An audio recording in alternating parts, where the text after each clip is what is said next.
the assumption here then is that Tesla could sell Cybertruck for 50% margin plus, if we're thinking about this correctly. Oh yeah. Right. Well, not the first models like Matt just said, because obviously they have once they're ramped. Yeah, once they're ramped. And honestly, I think basically they raise the prices until they hit that ceiling of what the demand is, right? And I don't see the demand running out, right? They're going to basically push that number up until they hit that top, and then they're going to basically slowly bring the price back down to match the demand, if that makes sense. And as the price comes down, that increases the demand as well. Does that make sense? Yeah, but I think what's interesting about that too, though, is that if you look at the pickup again, maybe we shouldn't use like the current market to dictate what it's going to shape out to be, but pickup trucks generally have been the profit drivers for automakers. Like the reason why Ford is in business is because the Ford F-150 makes them a ton of money. So if Tesla's going to take that market and they're going to put in a manufacturing process that's going to reduce the COGS by 15 to 20% for that vehicle, and then they're able to charge a Tesla premium, why wouldn't that get you to 50% margin for the life of the vehicle, right? Unless I'm thinking about this incorrectly.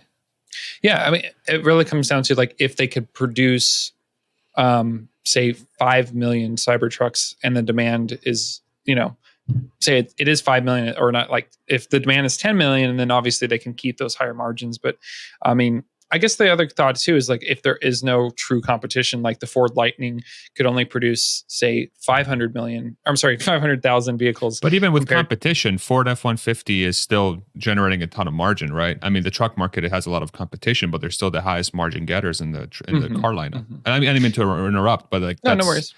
You know, yeah, they could still have margin and still sell. But if they're selling 500,000 versus Tesla's 5 million, like I think that's the difference there. And really the bottom line for me is over the next 10, 15 years, like the transition from gas cars to EVs, the rate of turnover for those cars is going to be higher. So I think every car, despite its price point, is going to be sold by the people who can make it.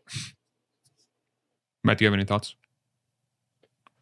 Yeah, I mean, basically, I've just been mulling over in my head 50% margins, and like the valuation nerd in me wants to say it's not possible.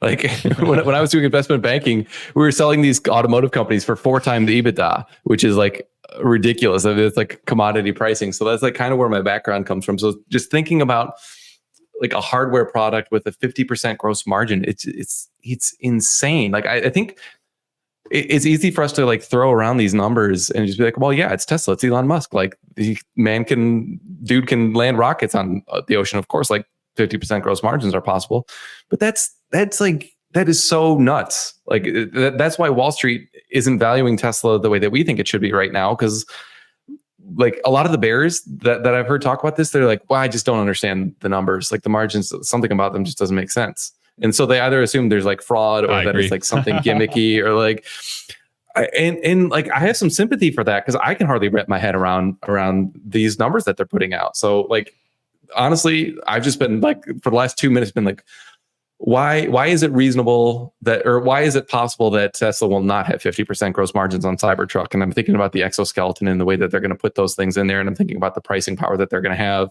and the fact that it's already going to be in this gigafactory that they've already, built. And it's just, I can't come up with a rational reason why the price or why the margin would be less than 50%, which is kind of surprising to me. Because I like to think I'm reasonably conservative and like a realist in this camp. Yeah. So let's do like a very simple, just mathematical exercise here, right? So this is how I think about it. And again, I could be a moron for thinking about it this way, but let's go through it, right? So Model 3, the rear-wheel drive car is $46,990. What do you think the cost of this car is based on your valuation model? What? Well, 35 or pull it somewhere up? In that range, yeah. Well, I just went through this exercise with Emmett yesterday, so it's I can just tell you what I put in there. Isn't it the reported margins like 18%, or is that incorrect? I from what I remember in some report somewhere around 18% is 18% margin. Okay, so 10 points. I don't know, Matt, back me up here because that's just a number that it comes to top of mind. I don't know if that's accurate. I'm not sure where you got that, honestly.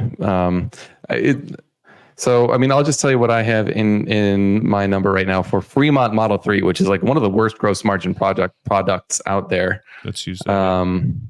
So I'm showing 21% right now with my estimates. Okay, 21% margin. So 46,990 times what's 0.79. That's so a cost of 37,1. So it costs Tesla to the cost to Tesla to make a Model 3 is 37,122. And if we take Elon's statement of we need to make Cybertruck at or lower the cost of a Model 3, let's just give him the benefit of the doubt and say at the cost of Model 3 because they're very good at executing. That's so it will cost to manufacture a Cybertruck about $37,000 at this level. What would it take to get to a 50% margin? What is the price? So divided by 0.5, right? 74,000. Mm-hmm. Did I do that math correctly or no? We'll Yeah, have to do it I mean, it's just multiplied by 2. Yeah. Yeah, exactly, right? So 74,000. So if the ASP of Cybertruck is 74,000, that's a 50% margin. Do you think Tesla's going to be able to sell Cybertrucks at an ASP of 74,000?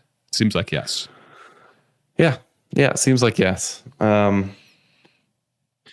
It's crazy. Absolutely. Like that's crazy. Yeah. It's hard to keep argue in for mind, sure. like if you were to go with the Shanghai Model 3, it'd be even less. Like that one, like by my model, the cost of goods sold there is like 33,000, or actually no, 29,000 on like the base version.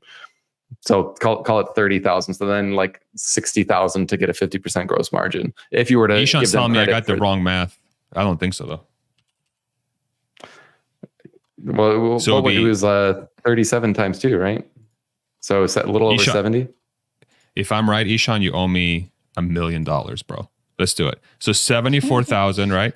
Minus 37,000 for the cost divided by, right? Divided by 74,000. Sell price minus cost divided by sell price, 50% margin. Right? If it's a 50,000, here we're like blowing each other up on live here.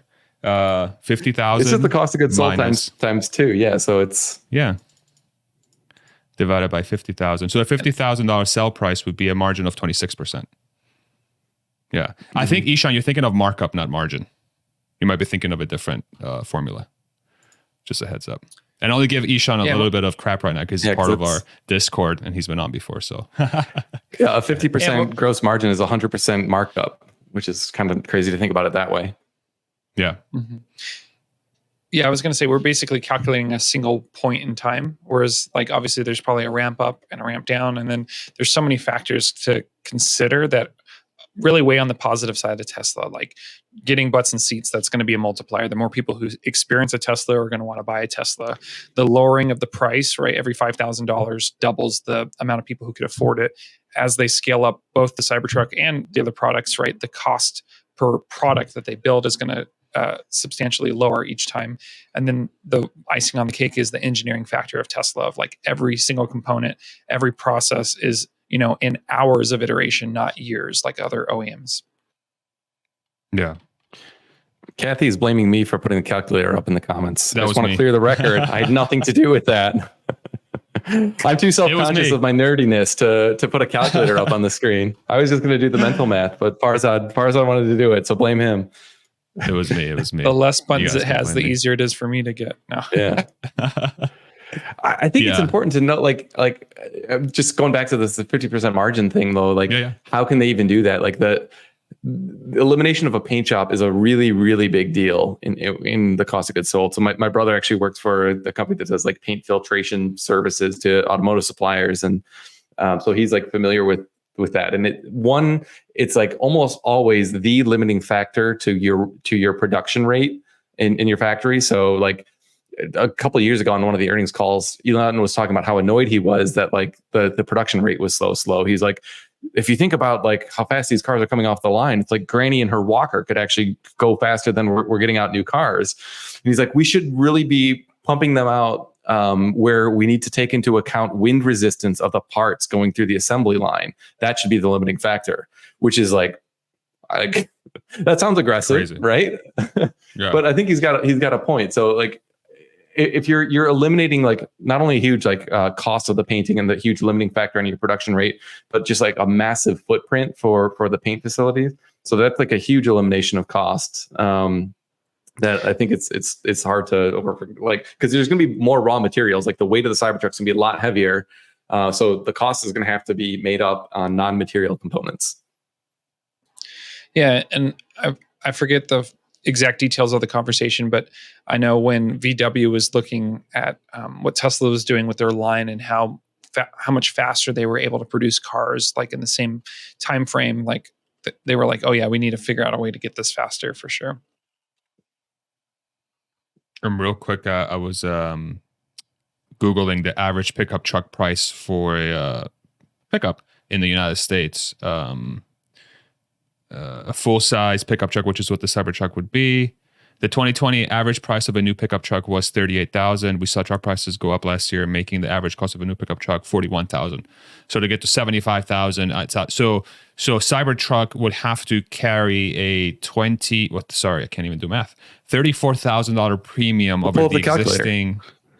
Yeah, right. Let me see. 1 minus 2 equals. So the question becomes, if Cybertruck was able, so the assumptions are, if they are able to get the Cybertruck cost to be at the same level of Model 3, which Elon has come out and said, and if you really think about it, with the Model Y, the amount of cost that we're able to take out of that car, they've openly said Model Y costs less to produce than the Model 3, yet it's a larger car, right? So obviously Cybertruck is larger, but it's going to have a lot of innovations around the cost to produce the car. So if it does come at $37,000 some odd to produce a Cybertruck, and Tesla is able to carry a premium of $34,000 above the average truck market, then it stands to reason that Tesla will achieve 50% margins with Cybertruck. So the question becomes, what will Tesla offer from their perspective to get that $34,000 premium over the average selling price of a truck, right? That's how I think about this equation. And so what I'm curious to see once they unveil the truck fully is I'm going to look at that car and be like, is there $34,000 extra premium on this car and how they're selling it versus the rest of it? And the reason why I think they could do that is, if you take Model Y as an example, Model 3, there's been a lot of data around people upgrading their cars. It's the iPhone effect, right? The people are willing to go up the price ladder to purchase that car because it's status, value for money, and brand, so on and so forth. And this is without the variable of FSD, obviously. So I'm excited. I think 50% Cybertruck margins, why not? Especially for the first year or two. And I'm curious, if that gets achieved, what does the storyline become for Tesla? Tesla becomes first manufacturer ever to produce a 50% mass market vehicle, 50% margin mass market vehicle. How is the market going to react to that? You know? Well, do I sound too much like Yaman right now? Fair. Yeah. I mean, another trend that's I've heard of and seen is like, so when people used to finance cars, it was for like 36 months. And now the window of that time has expanded, right? As people can basically pay over 72 months or whatever, like a longer period of time. And with electric cars, it's a little bit more justified, I guess you could say, because the longevity of a car, right? So like a gas car might last 150 to 200,000 miles, where like an electric car, the components are going to last a lot longer. You might need a battery refresh. Yes, that's true in 7 or 10 years or something. But overall, it's going to last a lot longer. I said this on the last time I was on the show, but for me, the gas savings for the Cybertruck versus my regular truck pays for itself over the life of the truck. And then obviously there's the repairability of maintenance costing 10% of what a regular gas car would cost. Yeah. Real quick, I do want to clarify. Somebody said Tesla will not start with 50% margin. I agree. So when I said first year or two, what I meant is first year or two after they're ramped. So let me clarify that. I appreciate that call out. Thank you.